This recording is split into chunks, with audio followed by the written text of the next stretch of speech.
Joined by head coach Stephany Dunmyer from Virginia Wesleyan University women's basketball. They were picked number 7 in this year's preseason poll.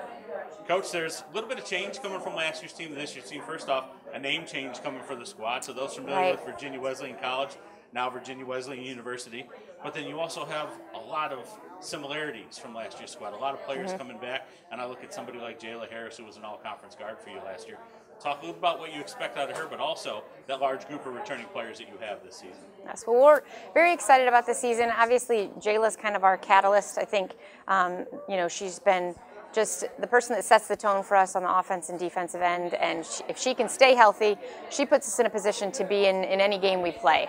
She's just, I think, that talented and that kind of a player, an impact player in our program. So we're really excited about that. I think she's grown as a leader as well, and that's what we're hoping is a difference maker for us this year is the leadership and the experience that we have as a whole coming back to our program with 12 returners and 5 student athletes that did start for us on a pretty regular basis. We hope that plays well into our conference season this year.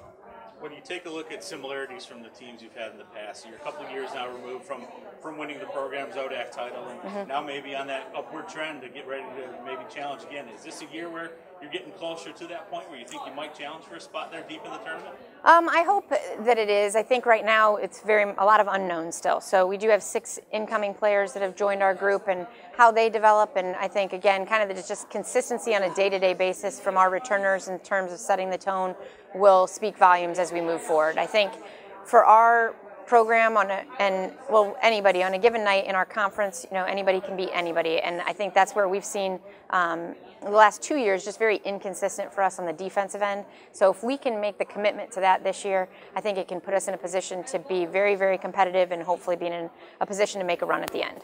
That's kind of the thing I want to look at too when looking at the ODAC as a league, as we've seen a lot of similarities over the past years. Guilford and Lynchburg in the title game the last 2 seasons, Lynchburg winning 2 years ago, Guilford this past season, Guilford in the title game 5 of the last 6 years. Are we in store for more of the same this season, or do you see a change maybe at the top of the league that we could see a different ODAC tournament this year?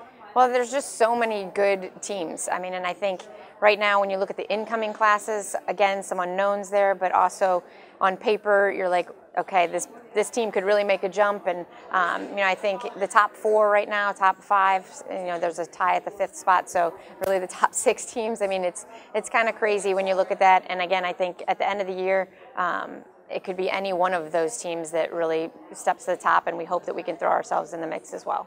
Well, Coach, I want to thank you for joining me today, and good luck this season. Thank you so much.